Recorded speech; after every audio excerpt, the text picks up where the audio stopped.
Hello and welcome to Seattle City Makers. I'm your host, John Scholes. Well, welcome everybody to episode 2 of season 2 of the podcast. We kicked things off earlier this month with a conversation with Seattle's police chief, Adrian Diaz, who was officially sworn in earlier this week as our permanent official chief of police for the city of Seattle at a ceremony down at City Hall. And we congratulate Chief Diaz and thank him again for helping us kick off season 2 of the podcast. And on episode 2 of season 2, I'm real pleased to be joined by John Cook, who is the co-founder of GeekWire. GeekWire was started in 2001 by John and his business partner, Todd Bishop. It's a national technology news site based in Seattle. They're producing news content, events, connecting employers to tech talent in our region, producing paid content, podcasts, and videos, and have really become a critical convener of the tech community within our region. At GeekWire, John oversees the business, event, and community operations.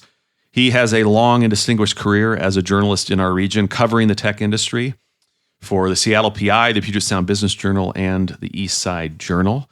He is a hiker, a biker, and a microbrew drinker, and a soccer nut, a self-described soccer nut.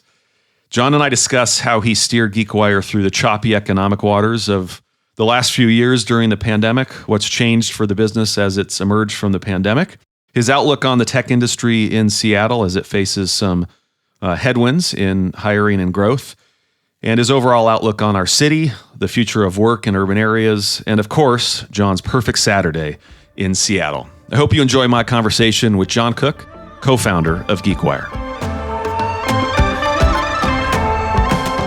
Well, thank you for making time for this. It's a little intimidating, interviewing a professional interviewer. I'll let you know if you make any mistakes. Yeah, very good. You're a couple decades into this, but I appreciate you making the time. It's good to see you again. Good to I see wanted you to start with, we talked, a handful of times during the pandemic about how it disrupted your business and GeekWire and what you were all doing, given that events were a big part of your business model and getting people together in the tech community. What's the state of GeekWire today? What's different than 3 years ago at this time? Well, the good news, and you're right, COVID definitely was a big blow to the gut for our business because over 50% of our revenue is tied up in bringing the community together around events. And so we saw that business certainly plummet without the ability to bring people together. So getting through that period was certainly a struggle. Learned a lot. I think if we can get through that period as entrepreneurs, we can get through a lot of pain. But the good news is that people are largely excited to get back and reconnect and meet people and do business, and that face-to-face connection points are happening again. So in 2022 was really the year that we restarted our GeekWire events. And with our awards and our summer barbecue and our summit and our gala. Thanks for doing some of those downtown. Yes, many of them. Most of them. I think all of them are downtown, actually. Love it. All of them are in downtown Seattle. And thanks to your team, which was supportive around our gala and summit, which was in the Belltown neighborhood, for coming and assisting. I put a call out hey, we're bringing the tech community together. We'd love to have some support, making sure that we have a good experience for the community that comes together. And your team and the city certainly came together to help with that. So thank you. You are welcome. Thanks for doing them in the neighborhood. Absolutely. We love it. So does the model change then for you going forward, or is it more about let's get back to reopening our event business now that we can do this again?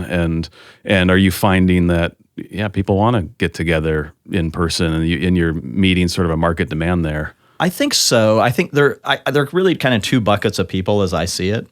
There are the people like myself who are extroverts, and COVID was a terrible, terrible, painful experience for them because they wanted to connect and wanted to be around people. So that's one bucket. And those people are just craving events and want to connect at the dinners we host or the big awards gala or whatever. And it's easy to get those people out. There's another bucket of people who I think aren't coming out of their shells. They're kind of locked in. They're insular. They're more introverted. And we're trying to pull some of those folks out as well. But it's really interesting, the two buckets of people that we're seeing. And it's really kind of, your personality and Yeah. your style. But You're leaving out us ambiverts. Yeah. We kind of straddle. yes. And I'm hungry for the Those energy. are the people we probably want to pull out because Yeah, the people that we're are true inclined- introverts are never going to come out. Well, we're making So, up for lost time of like needing that connection and energy that we couldn't get Yeah. So I during would COVID. Absolutely. And so I think we're in a good position at GeekWire that we can bring that community back together. We can restart our events. We've rethought a lot of our events coming out of COVID, which has been helpful for us. You know, as a business, you always have to be rethinking things, especially events. You have to refresh them after a few years. So this gave us an opportunity to do that. So that business is coming back, and we hopefully will be very strong going forward into this new year and into the future. But what we also did during the pandemic was reassess some of the things that we're doing at GeekWire. And in addition to, obviously, the editorial content that we produce and the daily journalism that we do, and the business model around that is both the events, but also advertising and sponsorship, which has always been there.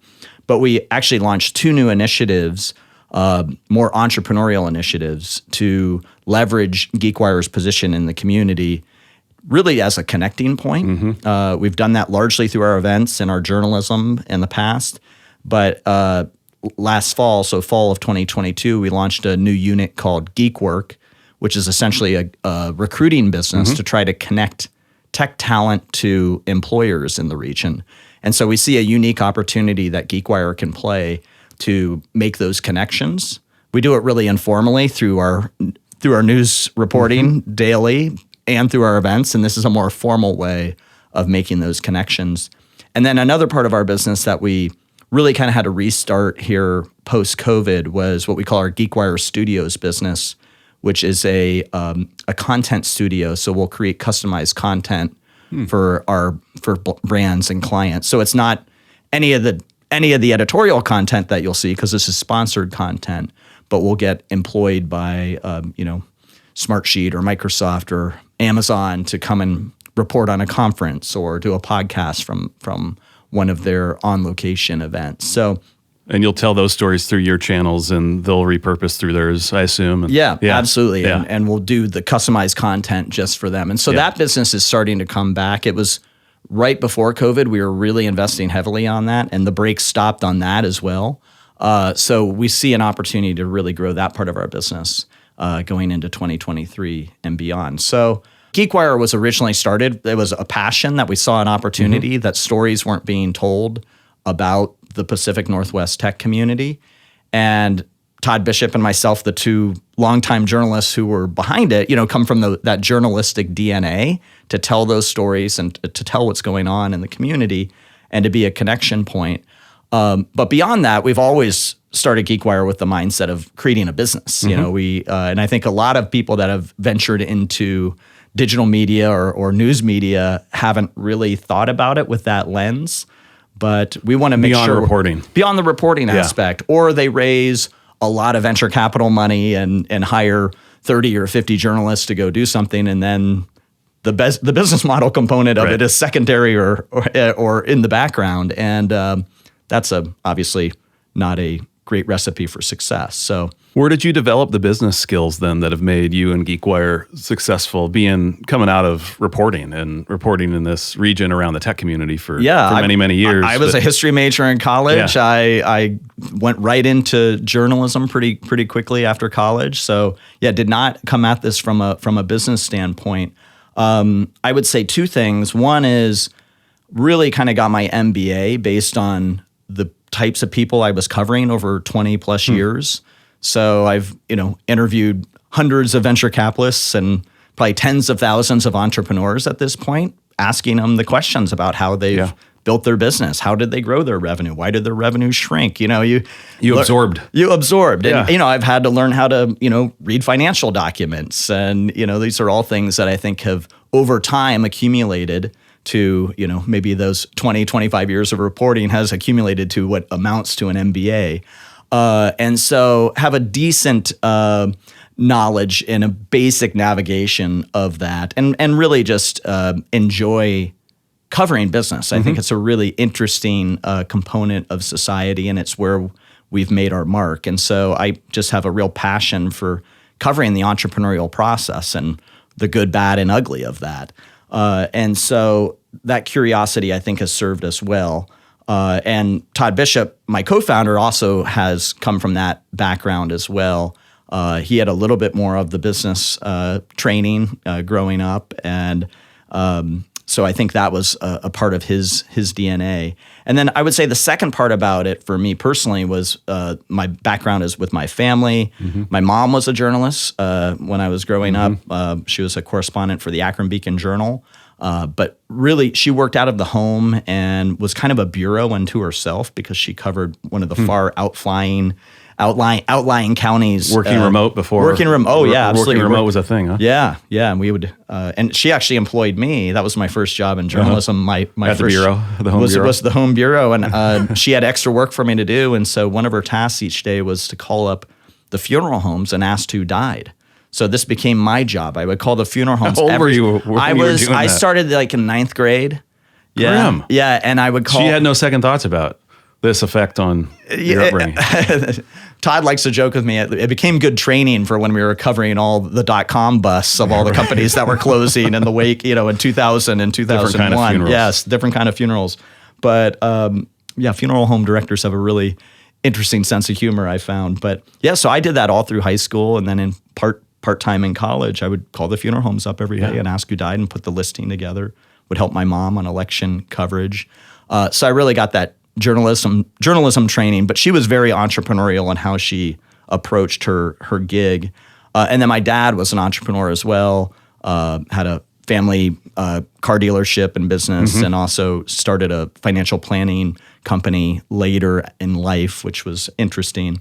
So the DNA was there for sure with the family upbringing and with the training over 20 years of watching what's happened in Seattle tech and business.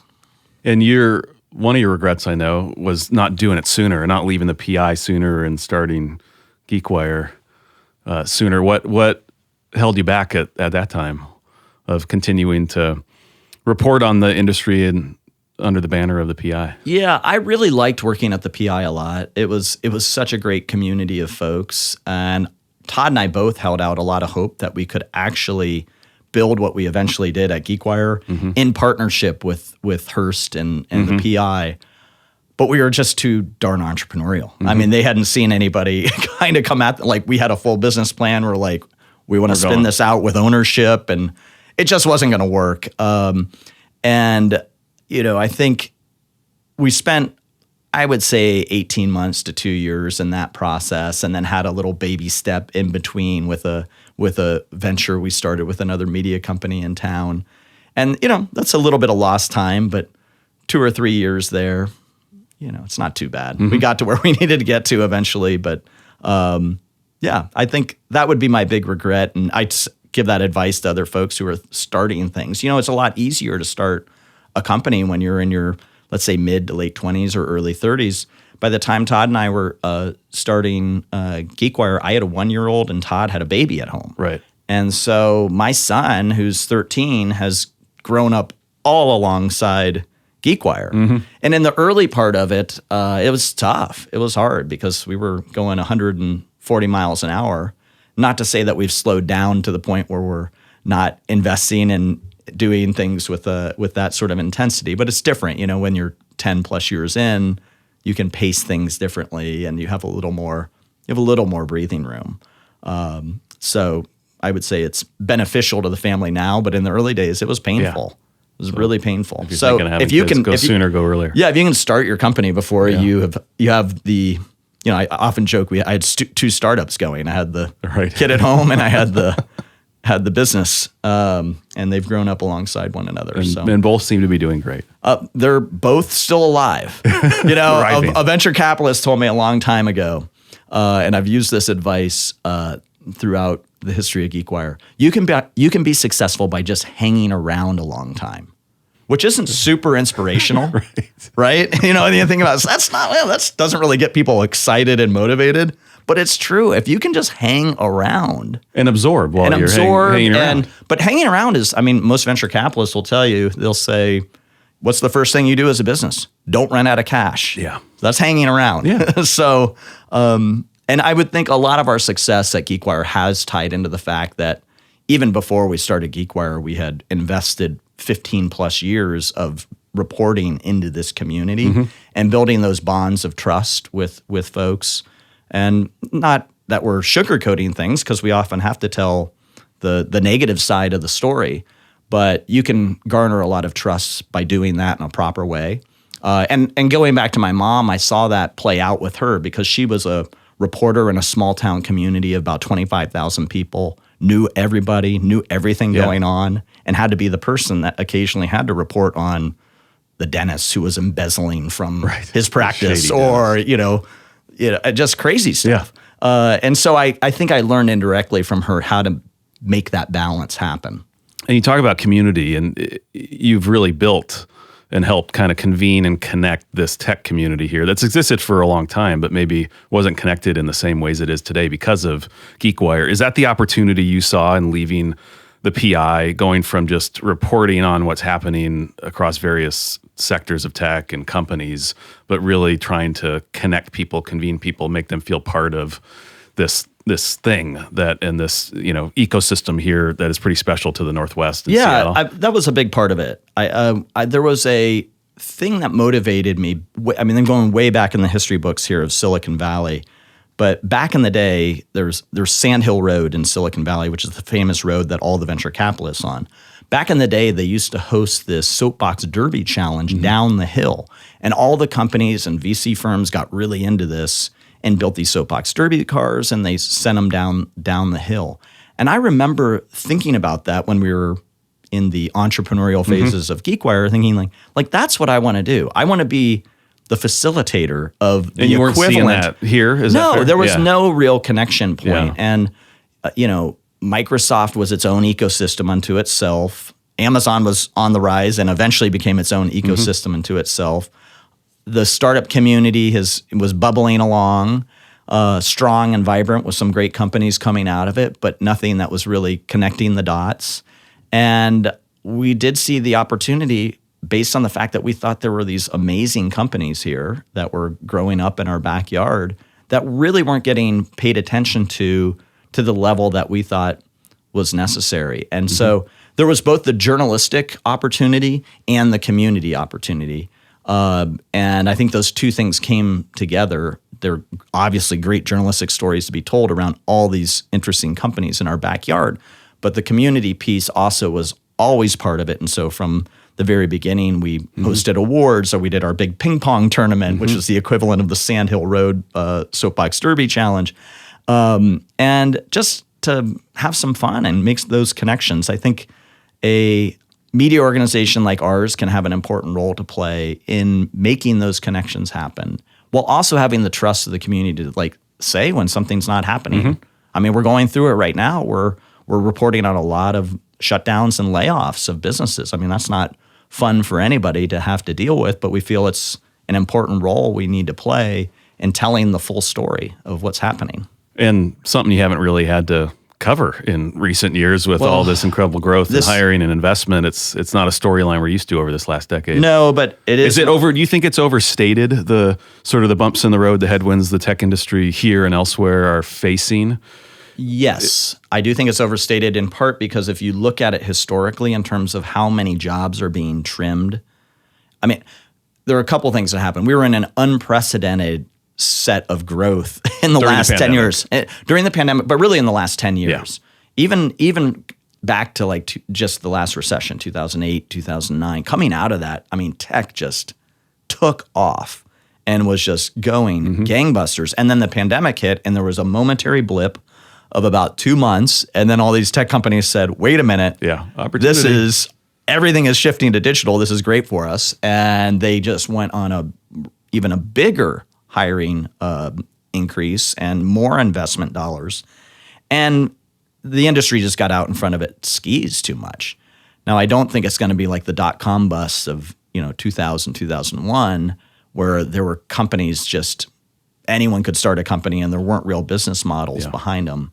I mean, these companies have real revenue, real profits if they want to turn them on.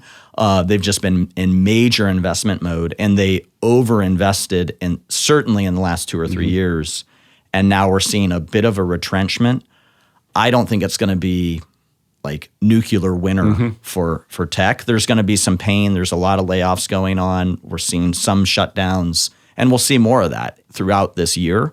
But I just don't think it's going to be a complete meltdown, kind of like what we saw back in 2001, where the tech industry just completely, essentially evaporated. Major contraction. Yeah, major contraction. Yeah. But we'll see. See what happens. Do you think we're better positioned than other regions around the country, or are we all going to kind of weather this blip in the same way? Do you think Seattle's got any unique advantages in the tech community here? I think we've got unique advantages in Seattle, and we have some disadvantages. So it's hard to answer that question. I certainly see the Bay Area suffering more than Seattle, and we're seeing importation of talent still from California to Seattle. But the thing that I've been thinking a lot about, which I don't have an answer to, and I'd love to get your feedback on this, is the importance of a region or a state even, or a community. I mean, this is at the heart of what we do at GeekWire. And I mean, you're the Downtown Seattle Association, so there's like, you have a very set community of what that means. GeekWire is a set community of what that means.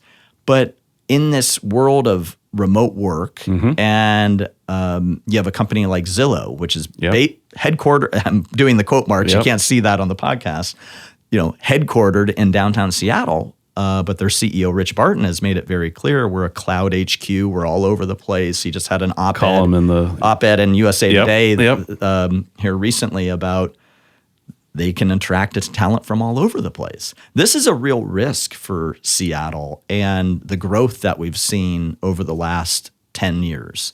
And I don't know how that's going to play out. I will say right now, at least, and this might change a bit with the layoffs we're seeing. All this stuff is interconnected, by the way, as you can tell. But it might change with the layoffs, but I don't think it has yet.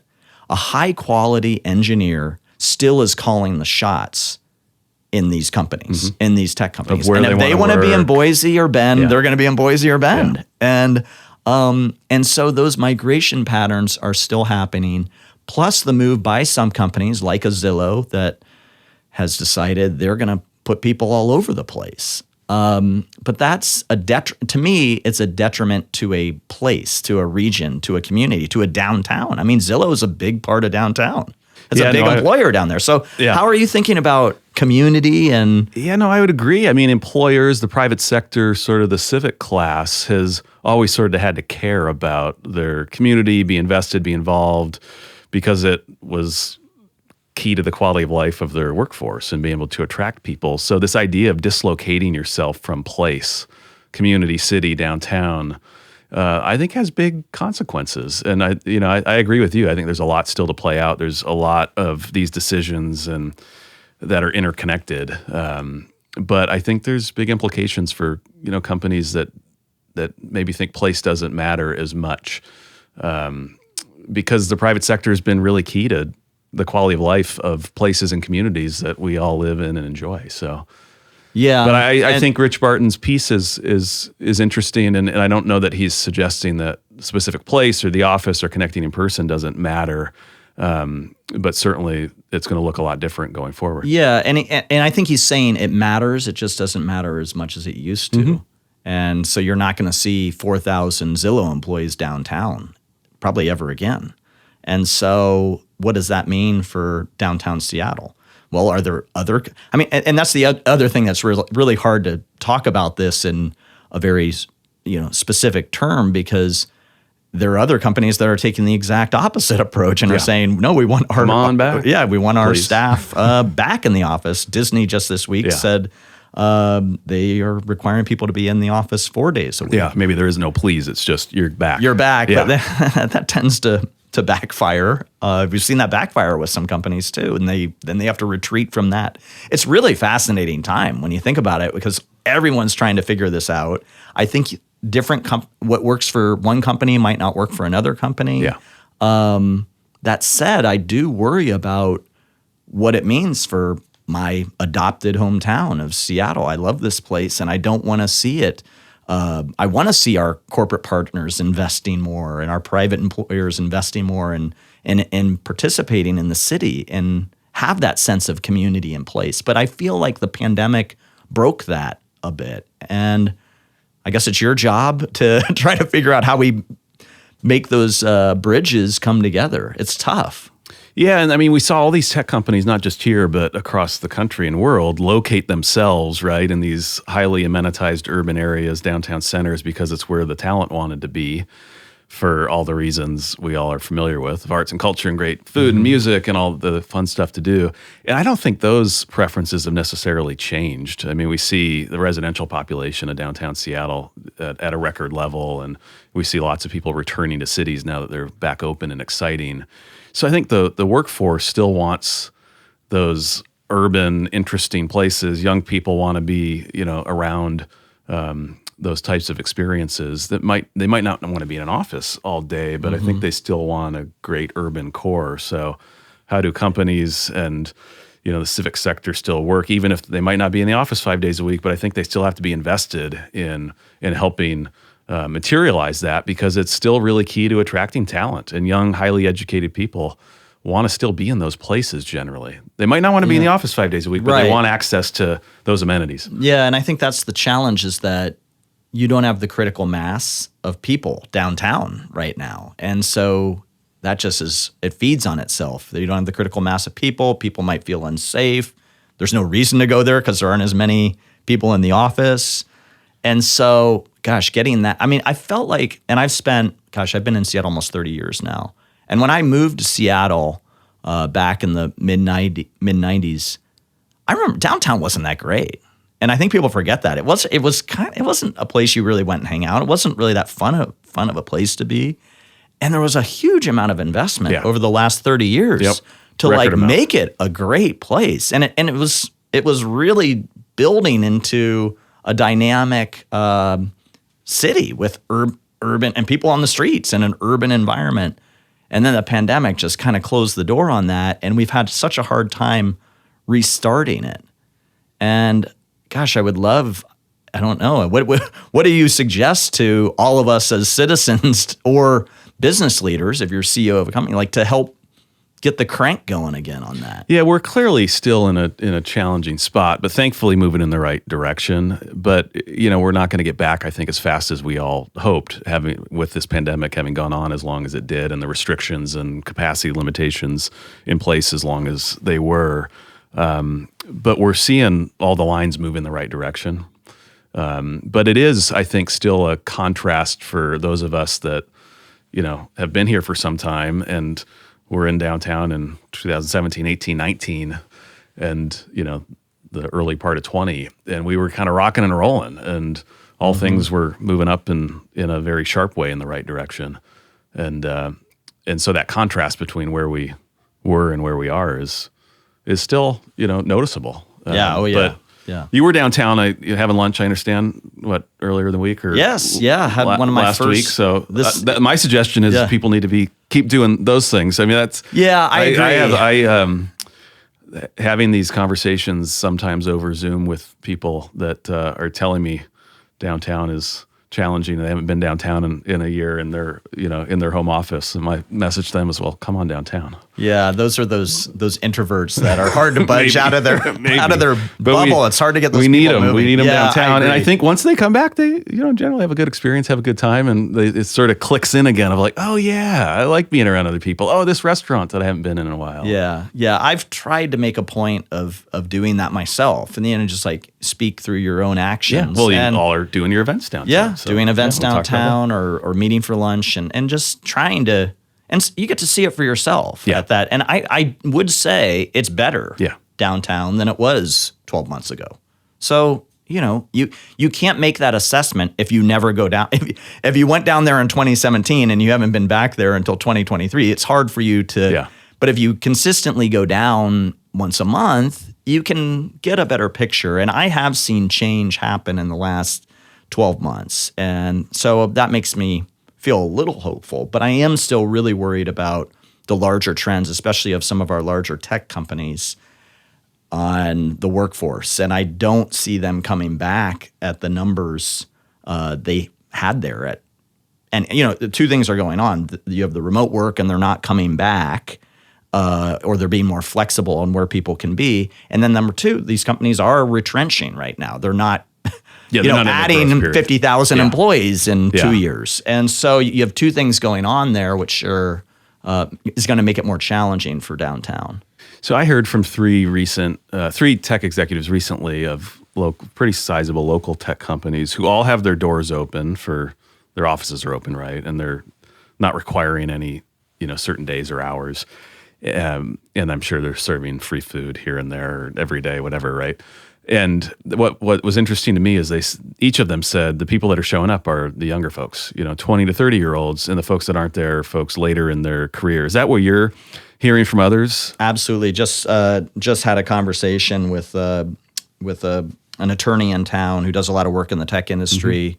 They have a pretty large presence downtown, and this was his experience. He said, we have our young associates who want to come into the office, and then our senior associates who are all over the place and don't want to be in the office. And we've heard this from numerous companies, and it's a real challenge because this younger crop of employees are coming into these new cultures, these new environments, and they really have no, hand-to-hand guidance there, and it's challenging. And so I think this is one of the reasons why you do see some companies that are mandating like 1 day in the office or 2 days in the office, because those young employees are a bit stranded. And I have heard that from numerous companies.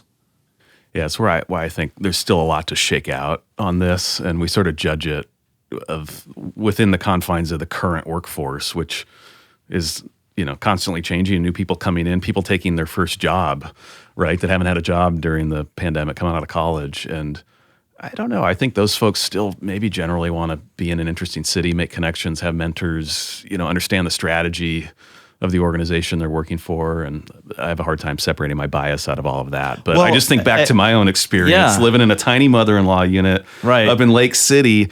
And I worked in Pioneer Square above Torre Fazioni at the time. I loved coming down there. And I couldn't imagine sitting in that little mother-in-law unit all day by myself. We had similar experience when I first moved to Seattle. I was on Capitol Hill, and my brother Dave's back patio that was enclosed which on one of those sloping decks that they converted to an indoor space. So we had to jack up the bed with a couple bricks. Compliant. So that it was not very compliant. But yeah, I think you're right. Those folks and Seattle, we had done some reporting. I think Axios had a survey out late last year in 2022 saying that Seattle was the number one destination for college-age kids. Yep. And so, speaking to the point you raised earlier, are we still a destination for tech? I think so. And I know we lost population in Seattle over the last year, but I think that Seattle still has a lot going for it, especially as a young, vibrant city. And hopefully we can use this period to kind of regroup. Because, let's face it, buoyed in part by the tech industry, we just grew too big too fast, and it caused a host of problems.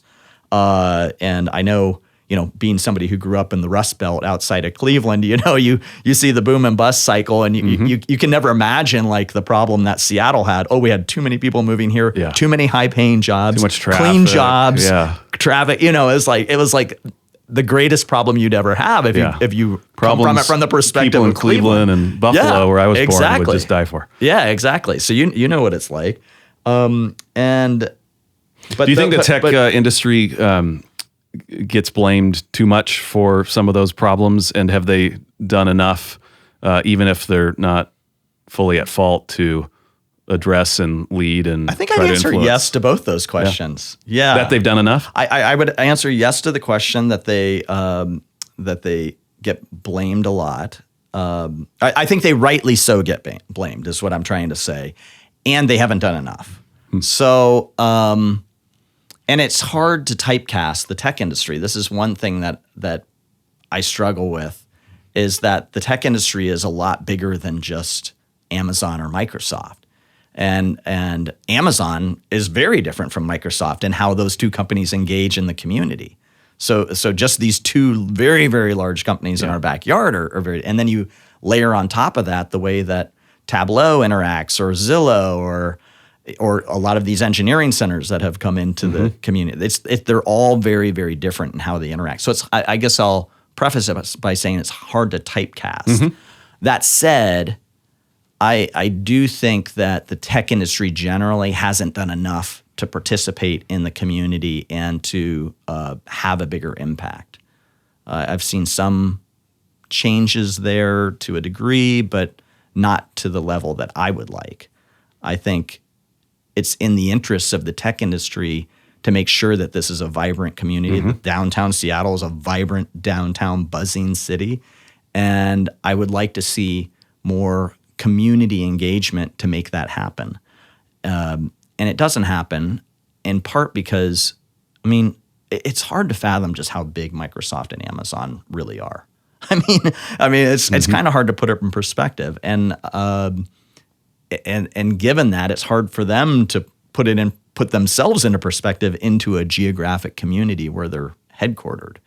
So I understand the challenge, but I would like to see more. Meaning when they've got interests across the country, across the world. They're dealing with challenges all over the globe. And how do you balance that against your sort of headquartered hometown? Yeah, I mean, footprint Amazon has more employees in California now than it does in Washington State. With the fulfillment centers. Yes, including fulfillment centers. Yes, absolutely. But so it's an interesting challenge. I would just like to see our entire community come together more to try to talk and solve problems. And the tech community is a piece of that, and a big piece, and a more important, powerful piece over the last 20 years, certainly based on the amount of money and jobs created by it. And so it would be nice to see more engagement and participation. What do you think's prevented that? What do you think's prevented a more healthy relationship between the public sector and the tech sector here, elected officials, policymakers, and those? Well, it's not good right now, is it? I mean, maybe it's better under Mayor Harrell, but the city council and the business community is about as at odds as you can get in a community. So that's not good. What's prevented it? I think it's in part what I was talking about earlier in terms of these are such giant global companies that it is a little bit hard for them to play ball in the local politics in their backyard, and they have so many different interests. I don't, that might be an excuse, but I understand the challenge there, and I think it's created a hardship for them to engage, and we just grew too quick, too fast, and that caused displacement, and and the tech industry has been blamed for a lot of it, and I get it. Yeah, I think they are to blame, but you can't help the fact that these companies were just growing really fast, and that was the trajectory they were on. So, and I would say in the public sector didn't move fast enough with them. In a lot of cases, it was housing, it was zoning, it was pretty hard to grow alongside the growth path that Amazon was on in the last 7 years. I mean, I don't think any community would have been able to handle that. Yeah. So, I do think there's an opportunity, and I hope we can get dialogue going between the tech and business community and the city in a more constructive manner, because it is a bit broken now. Maybe it's a little bit better. I don't know. Is it better under Mayor Harrell? I'd say it's much better. Yeah, I'm encouraged by the dialogue and engagement. Certainly his leadership and reaching out and engaging with the tech sector. Yeah, I'm sitting on a task force that he convened around civic issues with a bunch of tech folks and that are taking an interest in downtown and some of the opportunities and challenges. But yeah, it's not been good. Not been That's good. for sure. Not been good, but hopefully getting better. Yeah, and it doesn't work so well when the private sector and public sector in a city can't figure out how to sit at the same table and work problems together. Yeah, and when you think about it, I guess the context I think about this in is Seattle is a dynamic, young, innovative, creative city. If these are the adjectives we use to describe who we are, that we all value too. Yeah, right? And that we all value. Agree, those are good things. Yeah, if these are the things we all think about when we think about Seattle, why can't we harness those things and that energy to go and solve some of these more complex challenges? And I know there are efforts to make that happen. I think we just need to applaud those when they do happen, and it does take root, and not just. And I guess we as a media organization have a role to play there too, not just crapping on everything all the time. It's like, hey, if somebody makes some significant progress on something and it makes an improvement in the city, let's talk about those the good things news story too. Yeah, tell us good news stories too. So do you generally have a positive, optimistic outlook on the city from where you sit as we look ahead here to in 2023? I knew you were going to ask me that, and I was thinking on my dog walk in here how I was going to answer. I'm kind of right down the middle. This may be a boring answer, but I think I'm teetering. Yeah. I'm teetering. I don't know which way to go on whether, and largely I think I'm an optimistic person. And I think that's in the DNA of GeekWire as well, that, we're a business and news publication. We cover the whole gamut, but for the most part, we think innovation and entrepreneurship is a good thing, and we think there's a lot of that going on here. So I think that's maybe an optimistic view on the world. We are so disconnected and have gone through such a hard time with COVID that I don't know if we can get our mojo back, and I'm worried about that. So I'm kind of right down the middle on whether we're on the right trajectory or not. I think there's a lot of things that are in our favor that can make us a dynamic and interesting community, and there are a lot of things holding us back. So that's not a great answer because it's right safe 50-50. Yeah. Yeah. I don't know. Yeah, I will. Let me answer it this way. Yeah. I do think about this because there was a survey that I think your colleagues over at, maybe it was at the Chamber of Commerce did. The index, perhaps and voter research they've been doing. Yeah, and they asked people in the Seattle area what percentage of people had considered moving outside of the city. You remember those results? And it was something like 2/3. Yeah, it was really high, more than we'd like to see. Yeah, it's like that's probably not a good thing if 2/3 of your citizens are like, I'm getting out of this place, right? Okay, that's rough. But so I'm going to bring it back to that. I'm not to that point.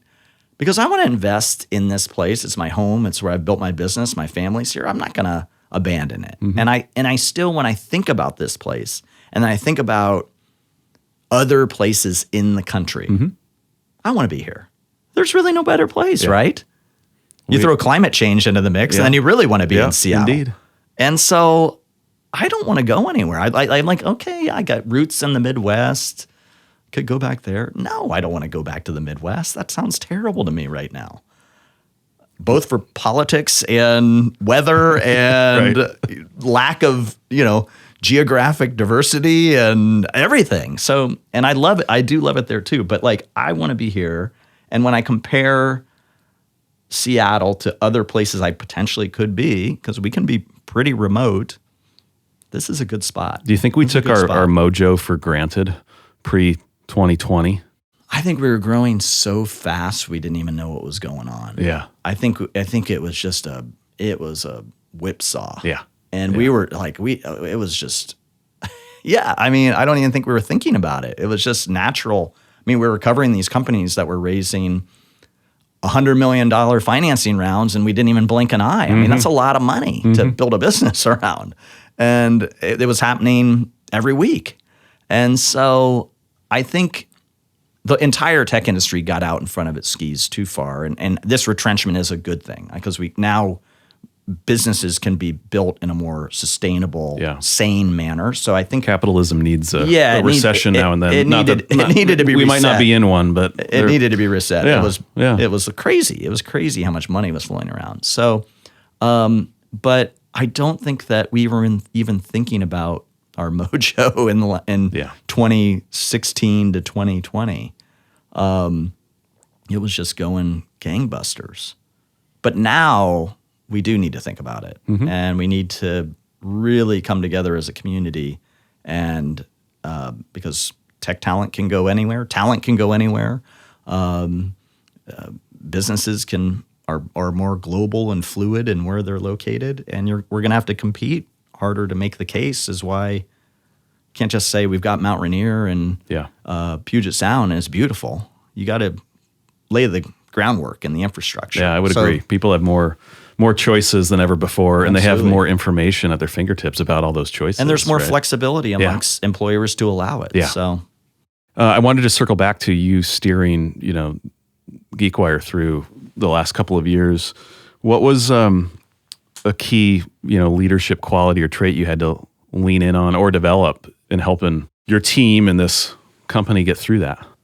Yeah, I think patience, and compassion for others. I'm pretty hard charging historically, and you can't do that when you're dealing with the crisis that was going on with everybody's personal lives. Our employee, everybody had their own crisis going on. We had employees on the team who hadn't lived in Seattle very long, who were living by themselves and had nowhere to go. And we had employees with families and kids who were dealing with at-home school, and including myself, and the challenges of that. It was ripping people apart, including my family and other people's families on our team. And so I think a flexibility and compassion for allowing people to work the way they need to work, which I think is a good thing coming out of this. It ties into the kind of the work from everywhere mantra, which Rich Barton has talked about. I think that's part of this. It's we don't care if people now leave at 3:00 to go to their kid's soccer game or run an errand or who cares? Just do what you got to do to live your life. And so there's a company in the Seattle area that I really respect, company by the name of Icertis, and their CEO, Samir Bodas, had shared kind of his path forward for how he was managing through this period. And it just stuck with me. And it was this is what you have to do in order to. So I'm ripping off his management philosophy, which is the nice thing to do that we can do as reporters and journalists, because we get to talk to so many people. You can take the best of things and discard the worst of the companies, absorb and take the best things. But the 4 rings for him, he said you have to focus on yourself. You have to focus on your community. You have to focus on your family, and you got to focus on your business. And you got to do all 4 of those things simultaneously. And sometimes it's kind of like the split. It's the same thing as running a business. It's like the plate spinning. The plate spinners, they're spinning one plate, and you get one going fast, and then one over here on the left starts to wobble. You got to run over there and get that plate spinning. Sometimes the family plate's not spinning. You got to run over there and get that one spinning again. And then the business plate starts fumbling. Okay, got to run over there and do that, get that going. And then the community, gosh, our community's suffering. What can we do in the community? Get that plate going. So that really resonated with me. And I think that mantra, and that also ties into patience and allowing people to kind of work the way they want to work, because you have to respect, our people have families that they have to take care of. They have their self they have to take care of. There's a mental health crisis going on. We do have the business that is employing these people. We got to make sure that's healthy. And then the community piece. So that just stuck with me. And I don't think I maybe did portions of those and thought about that pre-COVID, but I think it really resonated and sunk in during the COVID period. And do you feel like you're carrying forward that mindset in your leadership today as we emerge, that you're more an empathetic, compassionate leader, and feel like that's important in the success of your team and company? You can only... Or are you back to hard charging? No, you'd have to ask people here. Yeah. I think it's stuck with me because it's who I am now. Those 4 things are all really important to me. And I'm going to do those things. Yeah. So if I'm doing those things and people see me taking off to walk my dog at 1:00, or I'm sneaking out of the office. I shouldn't even say sneaking, because that makes it sound like it's a bad thing, right? Yeah. It's not sneaking out. It's I'm leaving the office and I'm gone and I'm going to my kid's soccer game. Bye. You should do the same. Get the work done, but you should do the same. Yep. And so some of it is just the leadership by example, and I hope I'm doing those things. We'll see. Yeah. So we conclude our podcast, John, with the question of what is your perfect Saturday in Seattle, your itinerary, which I know what some parts of it are going to be because of your dedication to soccer. Okay, yes, I knew it. Now, And so the Celtic club that our yes. sons play on, and you being a much more dedicated soccer parent than I am. Well, that's just my thing. I would say, and I had done my prep work, and I've listened to the show, so I knew this was coming. Yeah. So I'm prepped. It does involve a lot of soccer. So my perfect Saturday, and I do this on a lot of Saturdays. I'm at my pickup soccer game at 9 a.m. at Ballard. Your own game. Yeah, I still play. I'm over 50 now, and I'm still out there with the boots on and running around. I love it. I love. It's the one time in my life where I can like disconnect from my phone, tune out everything, and focus in on something that I really love to do, and just do something at a different pace and different level. So it's really therapeutic for me to get out there on the soccer pitch or play tennis, but usually the soccer pitch on Saturday morning, because those are one of our pickup game days. Then it has to be, there's probably a noon Sounders match that I'm going to do the march to the match through Occidental, getting all rowdy with my mates and maybe my son, taking him to the match. Been season ticket holders since they started. Probably have to do a post game at either the Streamline Tavern, my favorite dive bar in Seattle, down in Lower Queen Anne, or Stoop Tavern in Ballard, or Stoop Brewery. So hit the brewery district there, and then if I'm proposing that it's a longer, or maybe like a spring summer day. It's a longer day, so it can be whenever you want. Yes, It's perfect. And so then I think I would end the day with a bonfire out at Shilshole with a group of friends hanging out and swimming the dog in Puget Sound. Yeah. Sounds like a great day. That's a Seattle day. That's a Seattle classic day. Northwest day. And I have had days like that. Yeah. I have days, I've probably done almost everything on that list. It's a great day. It sounds like a great day. Well, thank you, John, for taking time for this and getting a peek inside your mind and learning about the tech community and your perspective on it and the city and remote work. And we covered a good amount of ground. So, well, thanks for having me. And I very much appreciate the work you're doing with the Downtown Seattle Association. I think you're doing a great job to bring the community together, and we need folks like you building those bridges. So hats off to you. Thank you. Thank you. Well, hope you enjoyed my conversation with John Cook, an all-around terrific Seattleite, just a great guy. I always appreciate the opportunity to peer inside John's head and get his perspective on the issues facing our city and the tech community and remote work. And he's just got such a great perspective, having covered this community and the tech industry for so long. So thanks again to John for spending time with us and coming on the podcast. As I do each and every episode, I want to close out with a recommendation of what you just can't miss in downtown Seattle. This could be something that is new or reopened or something to come that you should keep your eyes on. And my recommendation today is to check out the new and just opened Luke's Lobster Shack on Pike Street between 1st and 2nd in downtown, just across from the market and Target there next to the wonderful State Hotel. They opened their doors earlier this week, and I wasn't familiar with this brand before wandering by today, and did a little research, and a great story behind Luke's Lobster. Is a company started by two recent college grads back in 2009 who met randomly on Craigslist.